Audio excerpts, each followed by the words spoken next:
Te agradecemos, Pai, essa oportunidade preciosa que o Senhor nos dá de estudarmos a Tua Palavra. E nós suplicamos, ó Deus, que pela Tua graça e misericórdia, o Teu Santo Espírito possa nos iluminar, a fim de que a gente possa crescer na graça e no conhecimento do nosso Senhor Jesus, o nosso Salvador, Pai. Assim nós pedimos, em nome de Jesus. Amém. Amém. Bom, a gente, né, como todo mundo sabe, a gente está estudando o livro Coronavírus e Cristo, né? Coronavírus e Cristo, do John Piper. E até aqui a gente tem caminhado na primeira parte do livro, que se trata do Deus que reina sobre o coronavírus. E a gente já viu, né, a gente já teve 3 lições, né? Nós vimos na lição 1, dada pelo Alceu, o convite para irmos até a rocha sólida, que é Jesus Cristo. E não ficarmos à mercê de uma sorte, né, que é frágil e onde eu jamais possa colocar minha esperança. Na lição 2, dada pelo Gandolfo, um sólido fundamento, que é a palavra de Deus. Não se trata de um salto no escuro, mas a fé bíblica é assegurada e muito bem fundamentada na palavra. E no domingo passado, com o Henrique, a gente viu que essa rocha é justa. E a gente também estudou uma interligação entre a santidade, a justiça e a bondade de Deus. Hoje nós vamos falar um pouco sobre essa soberania de Deus, né? Que Deus é soberano sobre tudo. Então a gente tem aí no slide 1, o versículo que a gente vai ter como base hoje, né, na nossa lição. O versículo está lá em Salmo 103, versículo 19, diz: Nos céus estabeleceu o Senhor o seu trono, e o seu reino domina sobre tudo. O que a gente, né, lendo esse texto, a gente sabe muito bem sobre que Deus é soberano, né? E ao mesmo tempo que a soberania de Deus é algo que a gente sabe que se trata até mesmo de uma verdade absoluta, muitos de nós ainda não compreendem quando ela alcança as nossas vidas. Mesmo que a gente viva, né, nesse momento agora de coronavírus, que seja um momento de impacto mundial, é de suma importância que a gente tenha uma visão bíblica sobre a soberania de Deus. E a lição de hoje, ela vai mostrar que Deus é soberano sobre tudo. E não só sobre as mínimas coisas, como algumas pessoas creem, né? Ou melhor, sobre as de grande impacto. E acham que Deus não reina sobre as mínimas coisas da nossa vida. No capítulo 2, é muito legal quando o John Piper usa a expressão providência agridoce. O que vem a ser isso? Providência agridoce, né? A palavra agridoce, o significado dela designa alguma coisa que apresenta um sabor amargo ao mesmo tempo doce. Ou então, algo de sabor ácido e simultaneamente doce. Então colocando isso na expressão que John Piper fala sobre a providência agridoce, um fato ou evento severo, duro, áspero, em que se tratando de providência de Deus, é ao mesmo tempo doce, ainda que não pareça. Então, como que a gente pode chamar de doce algo que tira o nosso chão? Algo que abala as nossas emoções e até mesmo a nossa razão? Como compreender, às vezes, a perda de um ente querido, de um amigo de longa data? Como entender uma guerra que dizima milhões de pessoas de forma cruel e bárbara? Como que eu posso entender que, mesmo tentando fazer o melhor, pensando na família, nossos planos vêm por água abaixo e no piscar de olhos sem que a gente possa fazer qualquer coisa para mudar essa situação? Então, no slide número 2, ele nos fala sobre o que aconteceu com Noemi, né? Então, o que aconteceu com Noemi foi exatamente essa história agridoce, né? Essa providência agridoce de Deus na vida dela. Então, Ruth 1, 20 e 21 diz o seguinte: porém, ela dizia: não me chameis Noemi, chamai-me Mara, porque grande amargura me tem dado o Todo-Poderoso. Ditosa eu parti, porém o Senhor me fez voltar pobre. Por que, pois, chamareis Noemi, visto que o Senhor se manifestou contra mim e o Todo-Poderoso me tem afligido? Então, olha só. A família de Noemi, ela morava na cidade de Belém. E a palavra Belém significa casa do pão. E o momento que Noemi vivia ali, toda a sua família, foi aquele momento em que, entre a morte de Josué e o reinado de Saul. Então, foi um período de 350 anos que Israel passou por muitas dificuldades, muitos ciclos de dificuldades, né? E naquele momento, estava passando por uma forte instabilidade econômica e política, causando um colapso moral enorme. Parece que é muito o que nós estamos vivendo hoje. Né? E aí, o que acontece? O marido de Noemi, Elimeleque, ele pega a sua família, então Elimeleque, Noemi e seus dois filhos, Malom e Quilion, eles falam, bom, a situação aqui está bem complicada, então vamos para Moabe, né, tentar fazer a nossa vida lá, porque a fome está chegando e a gente não quer passar por isso aqui. Então vamos para lá. Ele leva toda a família para lá e logo que eles mudam para lá, Elimeleque faleceu. E depois que ele falece, né, seus filhos casaram com duas mulheres moabitas. Só que também os filhos de Noemi morrem. E aí Noemi fica numa tristeza tremenda, uma depressão grande, e aí ela fala para suas noras, né, ó, volte para suas famílias e eu vou voltar para Belém. Só que Ruth falou, não, eu vou permanecer com você. Então, quando elas chegam, né, Noemi e Ruth chegam a Belém, o povo se comove com a situação delas. E aí, né, eles começam a perguntar, não é a Noemi essa daí?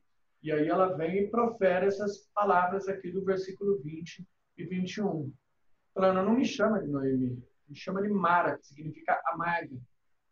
Olha, quando eu saí daqui eu tinha muito dinheiro, agora eu estou voltando pobre. Por quê? Porque Deus manifestou contra mim. O Todo-Poderoso me tem afligido. Então, a gente, olhando para esse texto, fala, puxa vida, mas Noemi não poderia ter falado uma coisa dessa. Mas Noemi não estava mentindo, ela estava falando o que realmente estava acontecendo. Ela não estava nem exagerando, nem acusando a Deus. Era um fato simples, um fato terrível, mas que significava a providência agridoce, esse momento amargo. Por isso que ela fala, me chama de Mara. Né? Só que Noemi não sabia dos propósitos eternos de Deus. Então, descrever algumas obras de Deus como amargas não é blasfêmia. É a verdade. Foi isso que Noemi fez. Né?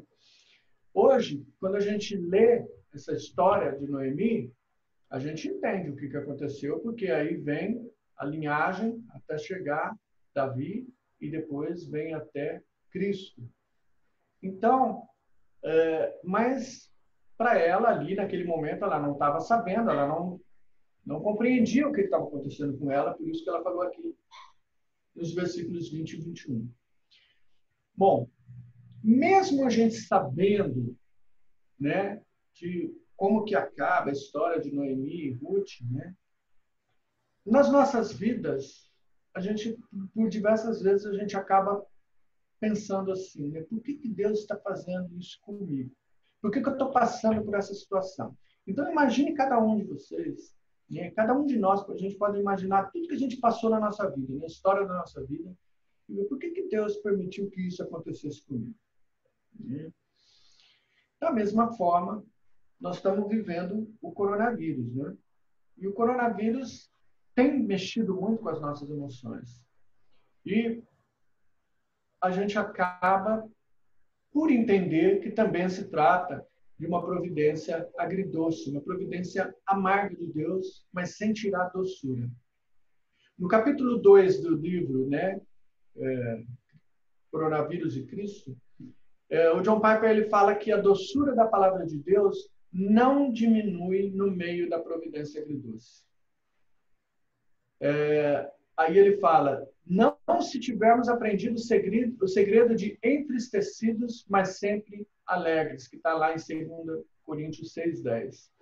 Então, tendo essa visão, a gente pode ver que realmente a doçura de Deus ainda está presente. Ela não diminui em momento algum, mesmo nessa providência amarga. E ele também falou, John Piper, que a gente voltaria a falar sobre esse segredo. E ele resumiu em uma frase. A soberania que poderia parar a crise do coronavírus, ainda que não o faça, é a mesma soberania que sustenta a nossa alma durante esse tempo. Então, a soberania é a mesma. Ela traz o vírus sobre toda a humanidade, mas sustenta a nossa alma durante esse período difícil. E saber disso faz toda a diferença. Então, será que isso realmente é verdade? Será que a gente consegue compreender isso no nosso dia a dia? Então, é isso que o livro fala e é isso que a gente pretende aprender nesse dia. Quando a gente estava reunido em família, no final do ano passado, meu pai estava dando uma devocional e eu estava meditando sobre aquela devocional enquanto meu pai ia falando e eu estava lembrando das coisas boas que Deus tinha feito por nós no ano de 2019. E quando faltava 15 para meia-noite, ou seja, 15 minutos para 2020 chegar, eu recebi um telefonema. Eu fui lá fora atender o telefonema e aí eu tinha recebido uma triste notícia de que uma colega minha tinha sofrido um AVC. Isso, né, chocou muito a nossa vida, né? E, infelizmente, no dia 3 de janeiro, ela veio a falecer. Então, parece que 2020, né, começou diferente. Começou com muitas notícias tristes, muitas notícias preocupantes. A gente começou uma atrás da outra, no mundo inteiro, no Brasil. E a gente foi falando, o que será que está acontecendo? E, de repente, vem o coronavírus, né? Mas, à medida que o tempo foi passando e a gente, meditando na palavra de Deus, a gente pôde perceber que tudo está em conformidade com os santos, justos e bondosos propósitos eternos de Deus sobre a vida dos seus filhos, né? Então, vamos lá. O John Piper, ele divide a lição em 3 definições sobre a soberania de Deus. Na primeira parte, ele fala que o que Deus quer, ele faz. Então, vou pôr aqui o slide número 3. O que Deus quer, ele faz. Então, diz, o objetivo do autor nesse capítulo e no próximo capítulo do livro é mostrar que Deus governa sobre tudo e é totalmente sábio. Ele é soberano sobre o coronavírus, quer mostrar que isso é uma boa nova. Na verdade, é o segredo de experimentar a doçura de Deus em suas providências agridoces. Então, esse é o objetivo desses 2 capítulos. Esse que a gente está estudando hoje e o que vai ser estudado no domingo que vem. Então, dizer que Deus governa sobre tudo significa que ele é soberano. E a sua soberania significa que ele pode fazer e, de fato, ele faz tudo o que ele decididamente deseja fazer. Ou seja, não há força nenhuma fora dele que possa impedir ou frustrar a sua vontade. Quando ele decide que algo deve acontecer, isso acontece. Ou, dito de outra maneira, tudo que acontece é porque Deus deseja que aconteça. Mas também, é muito interessante isso que ele coloca no livro, há situações em que Deus expressa desejo que ele mesmo escolhe não atuar. Ou seja, ele próprio não deseja que esse desejo ou vontade chegue ao patamar da realização. Olha só o slide 4, o texto que está em Lamentações 3, versículos 32 e 33. Fala assim: pois, ainda que entristeça alguém, usará de compaixão segundo a grandeza de suas misericórdias, porque não aflige nem entristece de bom grado os filhos dos homens. Então, de fato, ele pode nos entristecer, como foi o caso de Noemi, mas ele não faz isso de bom grado. Não é aquilo que ele gostaria que acontecesse, né? Então, o que acontece? Embora existem aspectos do caráter de Deus, do coração de Deus, que se inclinam contra o entristecer, ou seja, ele não é de bom grado que ele faça isso, outros aspectos do seu caráter ditam a santidade e a justiça de Deus em nos entristecer. Então, tudo está dentro do seu santo e justo propósito. A gente precisa entender uma coisa. Eu me lembro que, quando a gente dava aula para os adolescentes, por 2 oportunidades, 2 gerações de adolescentes estudaram um livro do Paul Washer que fala sobre os atributos de Deus. E quando a gente estuda os atributos de Deus, a gente começa a entender muita coisa que acontece na nossa vida e começa a compreender quem é esse Deus maravilhoso, né? Deus, ele não é indeciso. Existe uma perfeita beleza e coerência na forma como todos os seus atributos cooperam. Então, todos os atributos de Deus, eles trabalham em conjunto. E eles trabalham de uma forma muito bonita, perfeita, né? Uma beleza perfeita na atuação sobre toda a criação. O segundo ponto fala sobre a soberania universal. E essa soberania é total, ela é completa, é sobre tudo. O slide número 5, ele fala sobre essa soberania universal, um texto de Isaías 46, versículos 9 e 10. Diz assim: Lembrai-vos das coisas passadas da antiguidade, que eu sou Deus, e não há outro. Eu sou Deus, e não há outro semelhante a mim. Porque desde o princípio anuncio o que há de acontecer, e desde a antiguidade as coisas que ainda não sucederam. Que digo, o meu conselho permanecerá de pé, farei toda a minha vontade. Olha que versículo precioso, queridos. E é um versículo que, quando a gente lê, a gente sente muita segurança em Deus. A gente não está lidando com algo que nós estamos ao léu? Não. Olha outro texto da Palavra de Deus, no slide 6, que se encontra no livro do Apocalipse. Então, Apocalipse 4, 1 e 2 diz assim: Depois dessas coisas, olhei, e eis não somente uma porta aberta no céu, como também a primeira voz que ouvi como de trombeta ao falar comigo, dizendo: Sobe para aqui e te mostrarei o que deve acontecer depois dessas coisas. E imediatamente eu me achei em espírito, e eis armado no céu um trono, e no trono alguém sentado. Aí o capítulo 5, versículo 1. Vi na mão direita daquele que estava sentado no trono um livro escrito por dentro e por fora, de todo selado com 7 selos. Então, esses 2 textos de Apocalipse, mais aquele de Isaías que a gente acabou de ler, mostram que Deus está sentado nesse trono, e esse trono é a sala de comando de todo o universo. A gente sabe que a gente está vivendo num cenário doloroso no mundo todo, né? Mas é importante entender, uma vez o pastor Allen, eu acho que foi a primeira pregação que a gente teve quando começaram os isolamentos, né? E que onde a gente deixou de participar dos cultos presenciais. E ele pregou sobre o Salmo 46, e ele falou que, apesar de o mundo estar em um aparente caos, ele está sob total controle de Deus. Então, não existe caos. Deus está no controle de tudo. E esses versículos que a gente acabou de ler, eles mostram exatamente isso, né? Que Deus, ele não foi pego de surpresa como nós fomos. Como nós iniciamos esse ano. Não.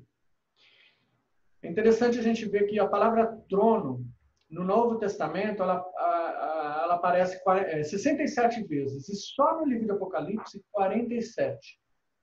E a palavra trono simboliza governo, soberania, né? simboliza controle e poder.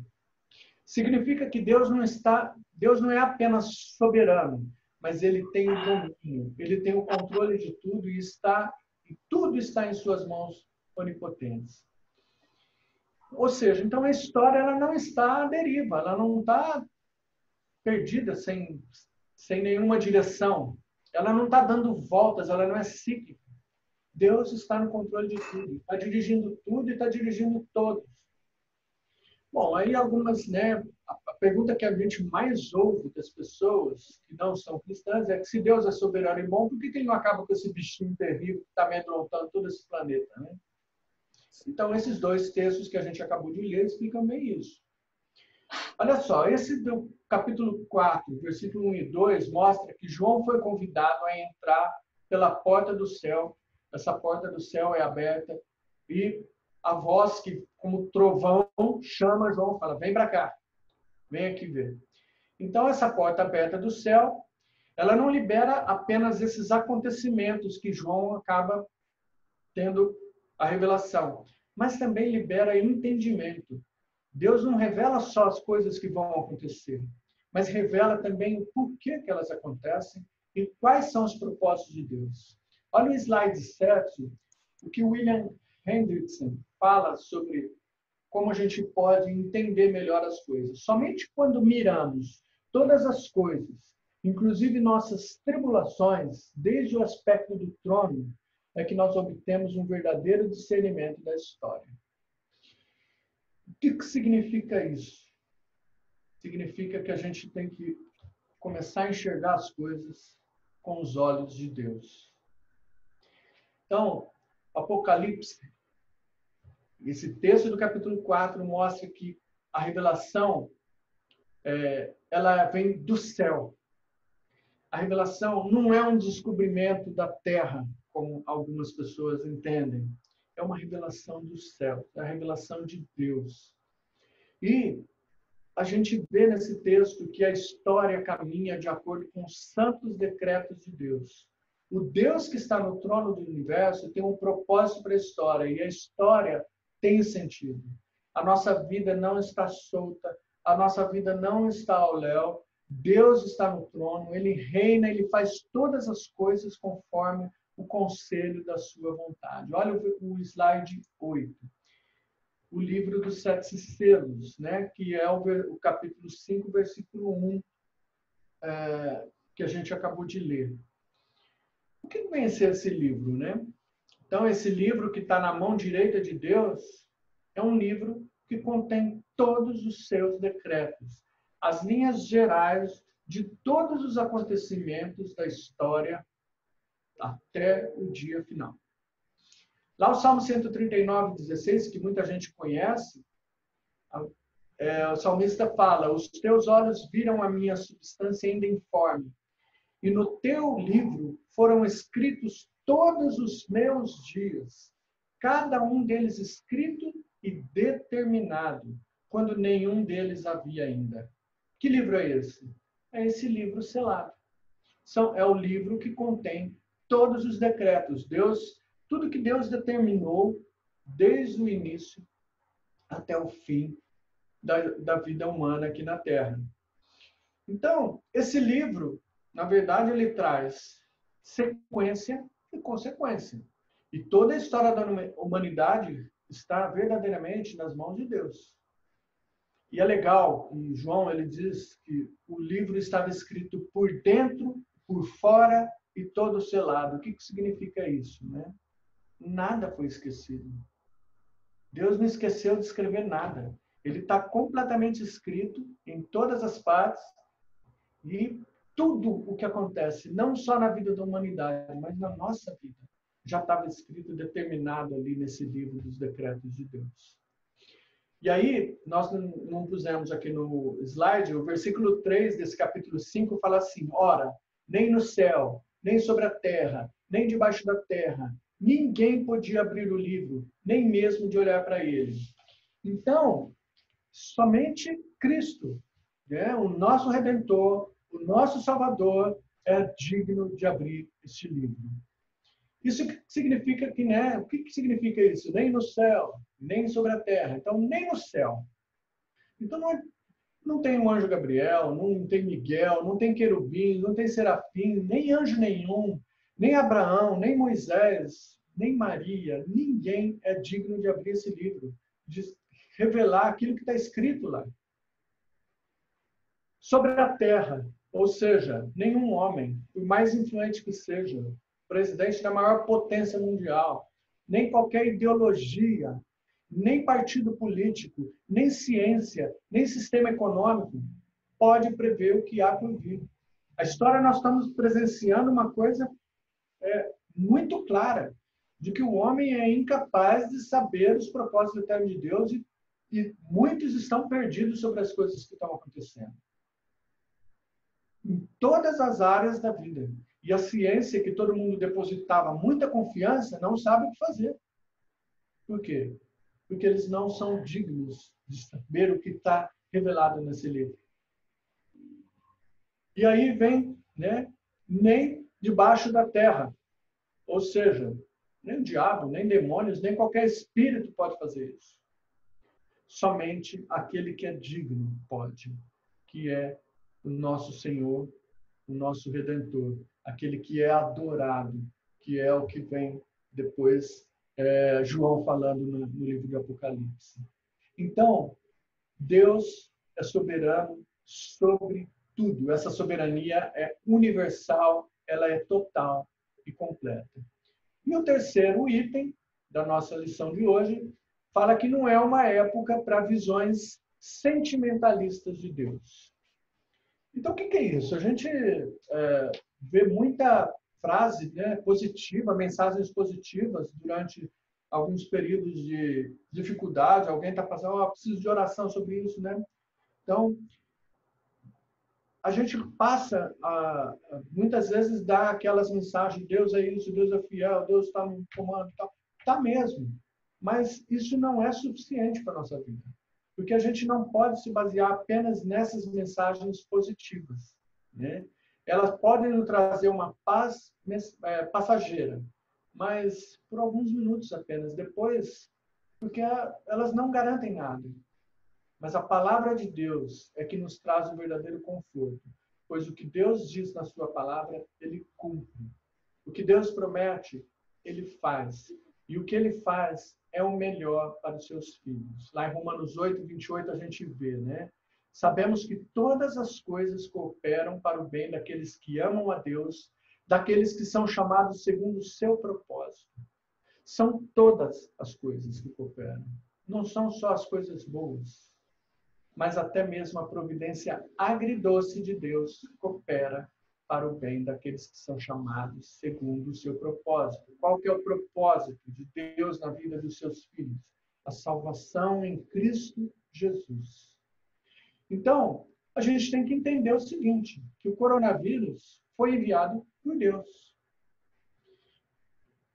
Verdadeiramente, esta não é uma época para essas visões sentimentalistas de Deus. É isso que o John Piper coloca no seu livro. É uma época agridoce. Deus ordenou isso na vida de todos. E Deus está governando sobre esse momento, sobre essa providência agridoce. E Deus vai trazer o fim desse momento. Nenhuma parte está fora do seu domínio. A gente pode pensar, e agora? Até quando nós vamos viver? É só nós depositarmos a nossa confiança em Deus. Porque Ele vai trazer o fim. Nós não sabemos quando, mas sabemos que Ele está no comando de tudo.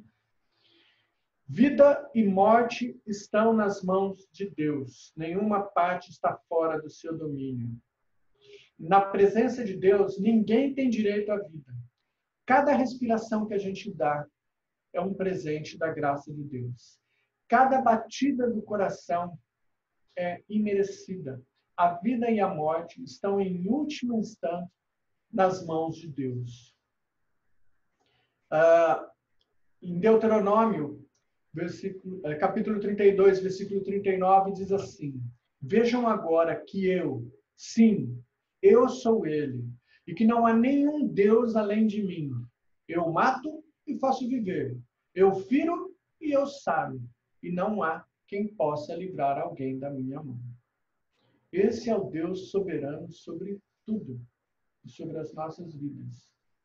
Quando a gente sofre, né, com a perda de alguém, muitas vezes a gente pergunta, por que, Senhor? Por quê? Está tudo dentro dos planos, dos perfeitos propósitos de Deus na vida dos seus filhos. E para a gente concluir, eu vou colocar aí o slide número 9, que fala sobre a providência de Deus. É o anterior, né, Guerra?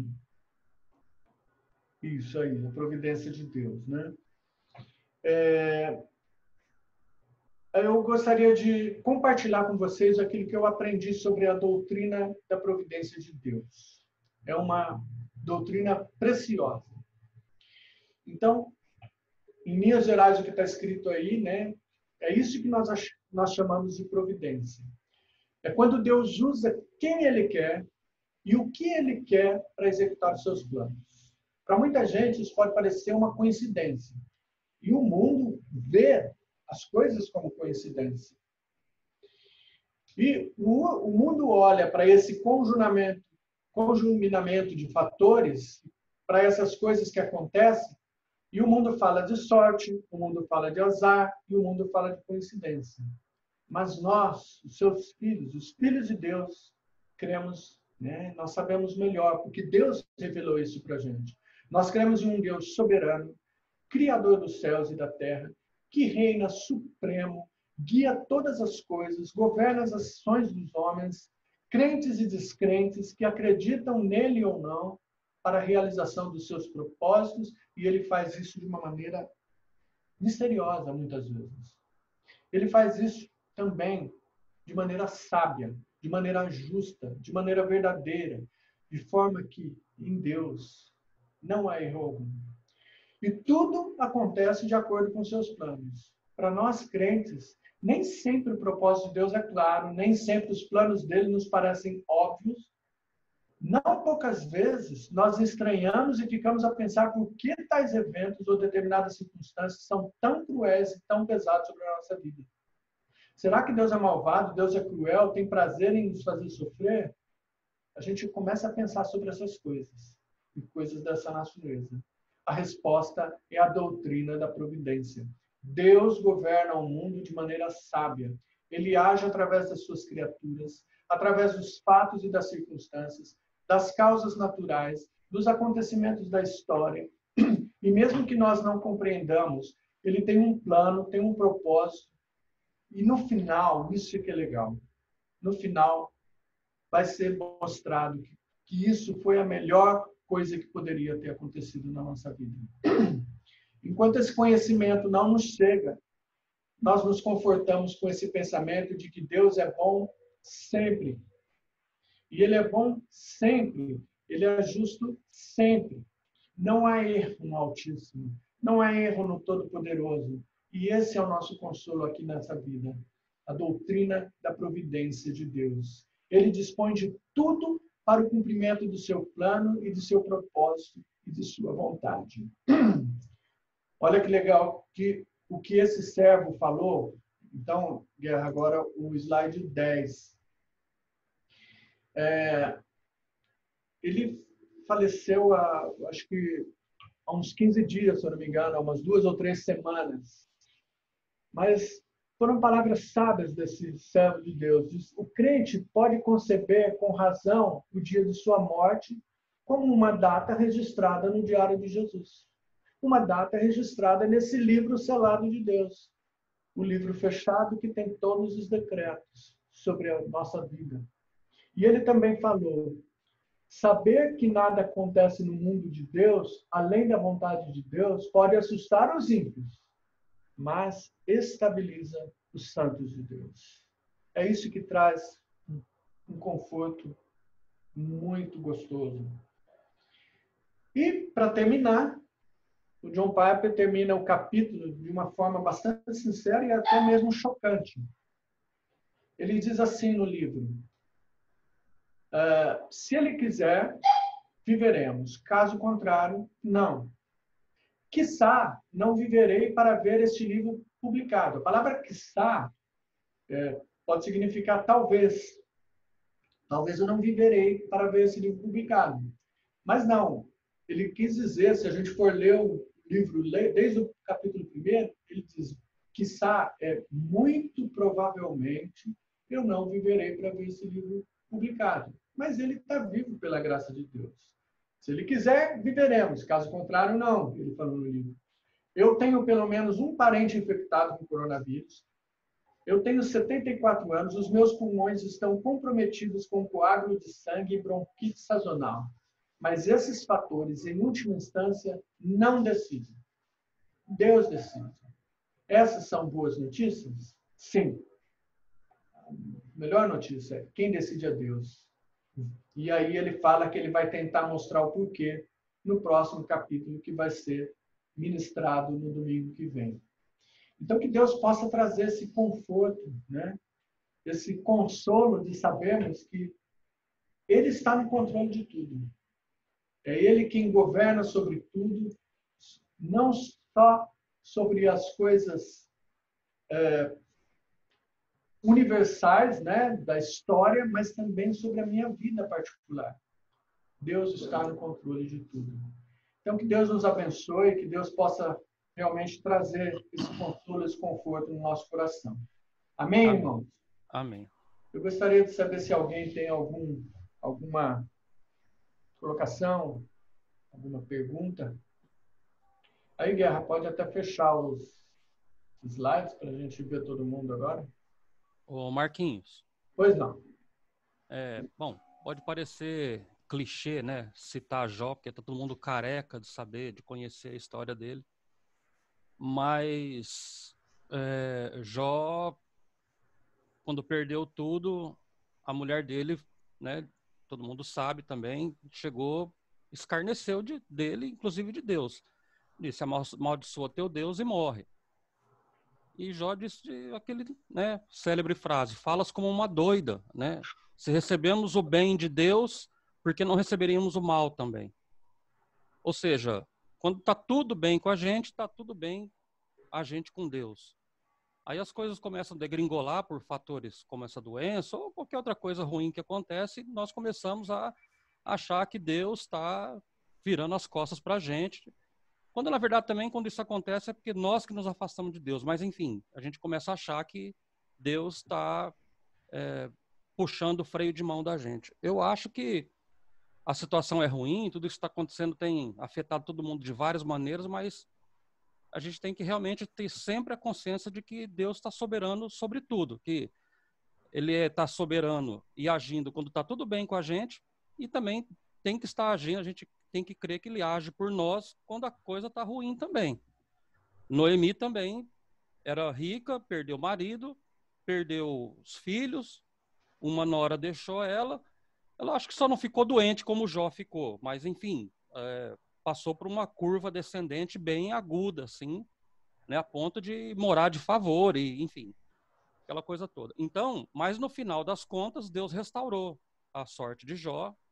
Eu tenho certeza, eu creio que Jó não sabia o que ia acontecer no final da história dele. Talvez ele pensou que ia ficar assim até morrer, como estava, né? Mas Deus reverteu a situação dele, também reverteu a situação de Noemi através da nora dela. E então a gente tem realmente não podemos tirar assim a visão. Primeira coisa, não tirar a visão da cruz de Cristo. Isso. Olhar sempre para a cruz. A coisa tá boa, olha para a cruz. A coisa tá ruim, olha para a cruz com os dois olhos e um binóculo ainda. Tem que estar mais perto da cruz cada vez mais. E também tem a visão do trono de Deus, que é onde tudo vai se finalizar, onde a gente vai se encontrar com Ele e onde a gente vai passar a vida eterna. Mas até que a vida eterna chegue, se a gente descrer que Deus é soberano sobre a vida da gente e tem controle sobre as coisas, momentos bons e ruins, a nossa fé é vã. Então a gente tem que olhar cada vez mais para a cruz nesse momento e como a lição de hoje disse, como a gente tem visto as histórias da Bíblia, os episódios lindos que tem, que a providência de Deus sempre acontece. Ela sempre chega. A gente pode falar tarda para nós, na visão humana, mas para Deus sempre chega na hora. Deus nunca atrasa os propósitos dele para a gente. E a soberania dele tem que ser sei lá, a nossa marca registrada. Saber que se somos crentes é porque cremos na soberania de Deus. Ou tudo é em vão. A gente está perdendo tempo aqui se achar diferente. Se a gente for Minha humilde opinião. Se a gente for perceber também lá no os livros de Josué e Juízes, muitas vezes o povo, né, reclamava falando que Deus tinha abandonado eles, né?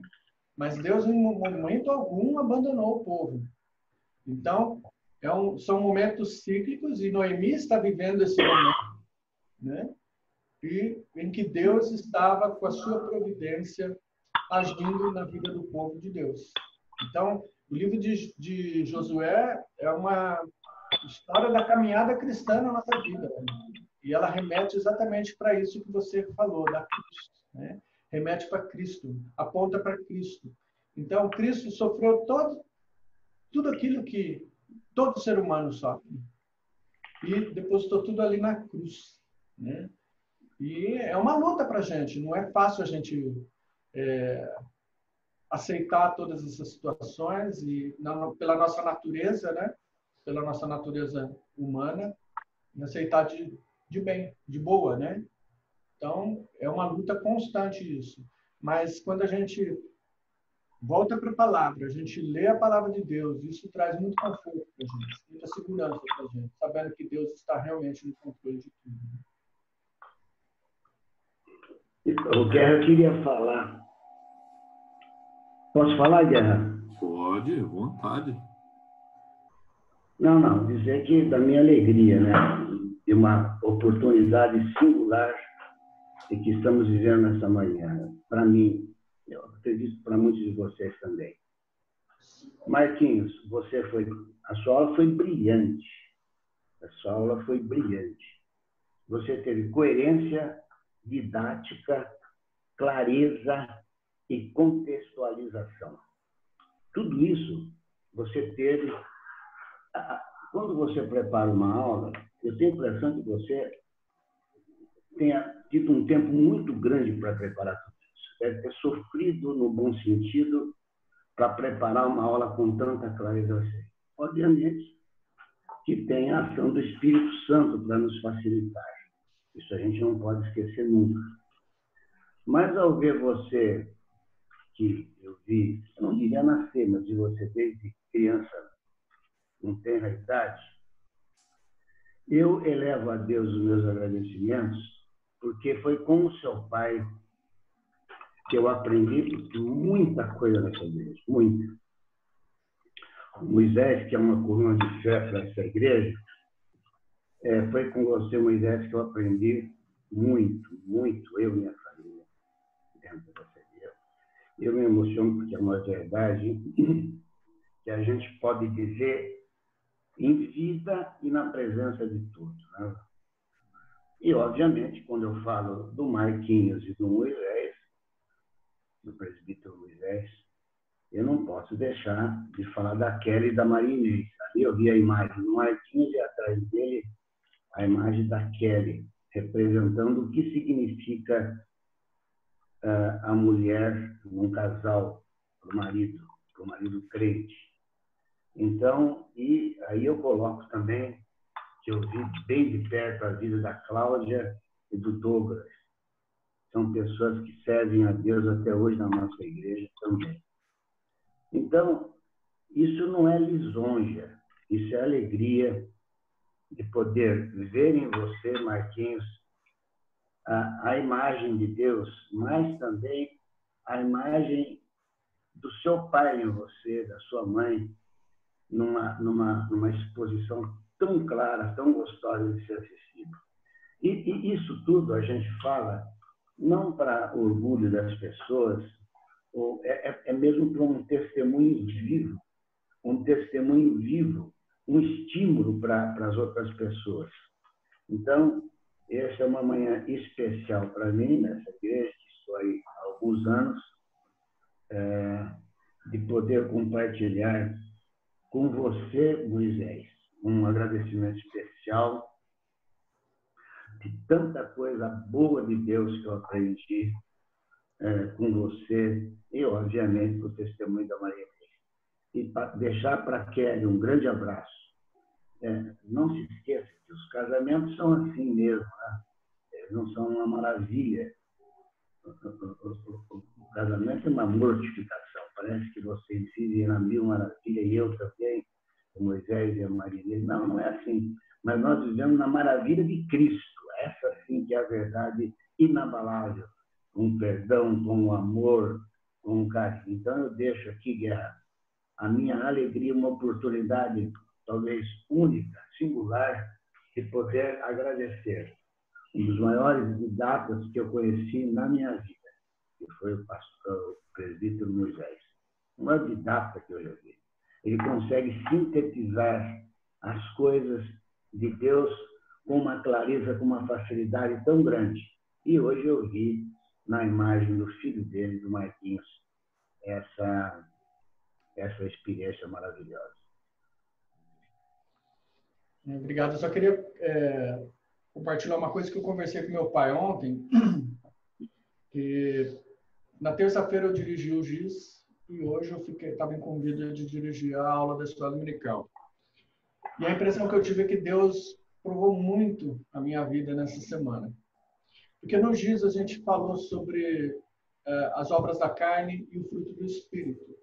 E hoje a gente falou sobre a soberania de Deus. E eu estava comentando com ele que eu fui muito provado nessas duas áreas essa semana. Quando no começo da semana, e tudo na segunda-feira, né? E como você bem disse, eu estou preparando essa aula já faz, desde que o Henrique falou, distribuiu, eu falei, já vou começar a estudar então o capítulo 4. Então, desde aquele dia, já faz um mês mais ou menos. Mas nessa semana foi muito forte, porque eu tive assim a experiência de ter que controlar os meus ânimos, né? Principalmente no meu trabalho, que deu vontade de explodir, né? E a gente estudando sobre as obras da carne, o fruto do Espírito, né? E também na questão emocional de muitas notícias de familiares e pessoas que estavam sofrendo com o coronavírus, algumas pessoas morrendo, que a gente conhece. Isso me pegou muito forte. Então, na noite de segunda para terça, foi muito difícil para mim. E aí eu precisei orar muito a Deus para que Deus me acalmasse, né? Então, justo nessa semana que eu ministrei as duas coisas, foi a semana que Deus me provou, né? Então, quando você sente que Deus realmente te acalma, abaixa essa tensão da nossa vida, isso traz uma alegria muito grande, um conforto muito grande, e foi muito bom. Isso eu comentei ontem com meu pai. Foi uma semana bem complicada, mas graças a Deus deu tudo certo. Louvo a Deus por isso. Ô Marquinhos, dentro disso eu estava escutando, né? Tudo que a gente viu, tudo que a gente vê, e como a gente falou no começo aí, o quanto tem sido gostoso a questão do grupo, a gente tem visto lá no WhatsApp, as pessoas orando, a gente tem o grupo do GIS, eu imagino que cada GIS tem o seu grupo também, fazendo essas reuniões, o grupo do GIS, do Douglas, do seu Moisés, que tem feito reuniões de oração todos os dias e tem colocado no grupo da igreja, enfim, todas essas coisas a gente vê tudo que foi aplicado nessa aula. E é engraçado porque nesses dias, há umas 2 semanas atrás, todo mundo sabe do Wellington, né? O Wellington teve lá na UTI, a questão do corona e tudo mais. E aí toda a igreja orando, a gente envolvido com isso. E eu e a Lu, eu estava conversando muito com a Damares, no particular. Eu conheço a Damares antes dela vir para a Central, desde a época da Missão Atos, quando eu frequentei a Missão Atos um tempo atrás. Eu não tenho um certo vínculo com eles. E eu estava conversando bastante com eles, e na minha mente veio um retorno de uma história que muitos aqui conhecem, que foi quando a gente passou pelo nascimento da Rebeca, porque a Rebeca ficou lá quase que 20 dias na UTI. E naquele momento, nessa conversa com a Damares, né, eu peguei algumas coisas aqui, e o que eu quero falar não é para o meu engrandecimento, mas para a gente ver que, às vezes, testemunhar, que às vezes quando a gente está passando por uma dificuldade, quando a gente está no meio do negócio, a gente, como a gente diz, a gente tem que continuar realmente nessa providência, soberania, nesse trono de Deus, porque a gente sabe que Deus vai nos usar. E eu nem lembrava mais disso, mas buscando aqui para conversar com a Damares, no meio de tudo isso, lá em janeiro, eu ainda coloquei aqui um texto, no dia 21 de janeiro, que me chamou a atenção, isso agora, passado 7 anos, né? Que eu coloquei assim: alegria, alegria, alegria, louvado seja Deus por tantas e tantas maravilhas feitas em nossa vida. Eu escrevi isso no dia 21 de janeiro. A Rebeca tinha nascido no dia 15 de janeiro. No dia 21 de janeiro, só para contextualizar, a Rebeca estava na UTI. Ela estava internada, ela estava lá. Aí, no dia 27, na época o Facebook, até hoje, né, ele faz, o que você está pensando, né? E eu publiquei assim, Facebook, estou pensando em como sou uma pessoa abençoada e feliz. Louvado seja Deus por tudo que Ele faz. Como eu falei agora, não estou dizendo isso para o meu engrandecimento, não foi eu que fiz isso. Deus me deu força naqueles momentos para fazer isso.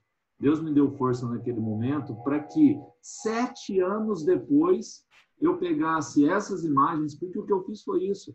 Eu peguei essas imagens, eu peguei esses textos aqui e eu mandei esses textos aqui no WhatsApp para Damares. E isso, junto com a oração de toda a igreja, junto com o movimento de toda a igreja, o carinho de toda a igreja, com certeza deu forças para ela e para muitos dos nossos irmãos que estão passando por esses momentos de dificuldades, para isso. Agora, o que eu quero dizer principalmente é o seguinte: hoje, 7 anos depois, eu revisitei isso. Eu não lembrava que eu tinha escrito isso. Eu não lembrava. Eu só fui pegar isso porque eu fui recuperar uma história, porque eu queria mandar essa história para Damares. Eu queria mandar esses recortes da minha história lá em 2013, quando a gente passou pelas dificuldades que a gente passou, de você, 9 meses, trabalhar o nascimento de uma criança e essa criança nasce e você não pode sair com ela do hospital. A Lu teve alta do hospital e você não pode sair com essa criança. Então, essa soberania de Deus é que a gente tem que entender que, em muitos momentos, ela serve para que lá na frente, tá? Se daí 1 mês, daí 2, ou daí 7 anos, como eu acredito que foi o caso, servir de testemunho. Servir de testemunho para a honra e para a glória de Deus. Sabendo que isso que você colocou, da providência, da soberania, do trono de Deus, dessa providência maravilhosa, Ele está no controle de tudo. Ele está cuidando de nós. Lógico que não quer dizer que a gente não vá sofrer, não quer dizer que a gente não vá chorar, não quer dizer que a gente não vá se entristecer, não quer dizer nada disso. Nós vamos sofrer, sim, mas nós temos que sofrer aos pés da cruz. Nós temos que realmente confiar que, mesmo com o Covid aí batendo na nossa porta, óbvio, nós temos que ter todos os cuidados, temos que vigiar em todas as situações, mas nós temos que confiar em Deus. Ele continua, Ele foi, Ele é e Ele sempre será tudo na nossa vida. E na providência dele, ele ajudou, inclusive, a Rebeca a colocar aí o dedo no seu computador para arrumar o teu computador. Arrumar a minha tela aqui, ó. Hoje, com 7 anos de idade, eu tô aí, ó, que eu entendo um pouquinho de informática, hein? E tomei um baile aqui, ela vem aqui arrumar a tela no meu computador hoje. É isso aí. A providência de Deus, acho que resiste também no simples fato de que nós estamos todos aqui hoje. Foi a ação dele. Foi a providência deles fazendo presente. Alguns não estão mais entre a gente, como a dona Alzerinha, mas a providência de Deus agiu nela até o dia que ela partiu, e a providência de Deus mudou para ela no dia que ela partiu. Ele sustentou ela aqui enquanto foi da vontade dele, aí a outra providência de Deus para ela foi levar ela para a glória. Nós estamos aqui ainda, mas a gente abriu o olho hoje, foi mais um milagre de Deus, foi mais a providência de Deus. Se abrirmos os olhos amanhã, é outro milagre de Deus que aconteceu na nossa vida, outra providência de Deus para mais um dia. E a gente vai vivendo de fé em fé, de glória em glória. É interessante, inclusive, essa questão da providência. Se a gente for pensar na árvore que Zaqueu subiu, Aquela árvore, eu não me lembro o nome, mas ela tem duração de mais de 300 anos. Então, aquela árvore foi plantada, alguém jogou uma semente lá 300 anos antes de Zaqueu subir. Então, a providência de Deus que aquela árvore fosse plantada para que Zaqueu subisse para ver Jesus, né? Então, são mínimas coisas, até numa sementinha, a providência de Deus está ali, presente. Em algumas Acho que é situações, sicômero. em algumas Acho que a situações, árvore é sicômero. sicômoro, é isso mesmo. Eu acho que é. Eu também vou aproveitar para pedir para os irmãos, porque o meu filho Ricardo e a nora Aniele estão com problema de coronavírus já há uma semana. Puxa, Estão padecendo um pouco, estão lá recolhidos.